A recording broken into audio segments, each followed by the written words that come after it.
O plaka dijî ew jî plaka diheze ê du birane. Her du plak ji durumê wan ana avê. Ew ji dumanê zêdemiş bine. Cenazê wan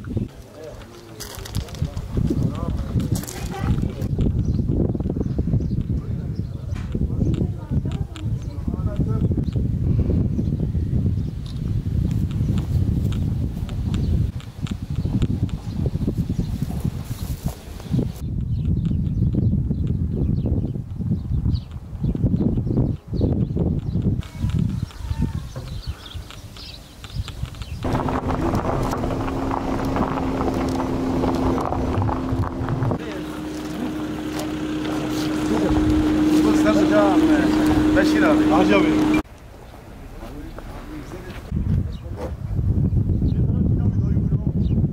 Ama taksiye var. Ne sormam rabiyon. Abi çiğ bir de ben abi yarım.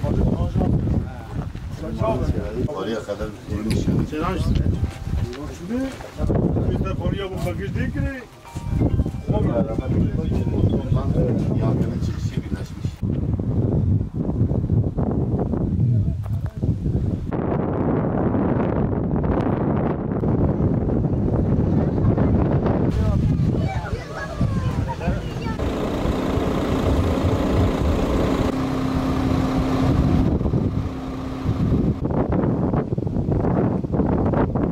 Çok büyük şiddetli bir rüzgar vardı. TEDAŞ'da işte o rüzgardan elektrik kesmesi gerekli. Elektrik kesmediler. O rüzgar nedeniyle buradan teller birbirine değdi. Koptu. Ateş buradan merkezi buradan çıktı. O rüzgardan dolayı başını aldı gitti. Bir de bu elektrik şeyleri 1986'dan beri olan malzemelerdir. Hiç tamir yapılmamış, onarlı yapılmamış. Tellerin hali de görüyorsunuz. Çelik tel de içinde yok. Bu nedenle rüzgara karşı dayanıklı değildi yani. Vasfını kaybetmiş ya. Kullanma vasfını kaybetmiş. Fırtına sebebiyle tabii telin kopması, elektriğin ateşlenmesi sonucu burada yangın çıkış yeri burası. Ve bir hortum varmış, fırtına hortum sebebiyle. Tabii hemen birden köyün Düzova mahallesinde bulunuyoruz. Düzova'nın hemen hemen çevresini kaplamış. Artık ne kadar hektarlık bir alana yayıldığı şu anda tespit edilememiş ama köylülerin büyük bir zararı vardır. Buğdayları yanmış.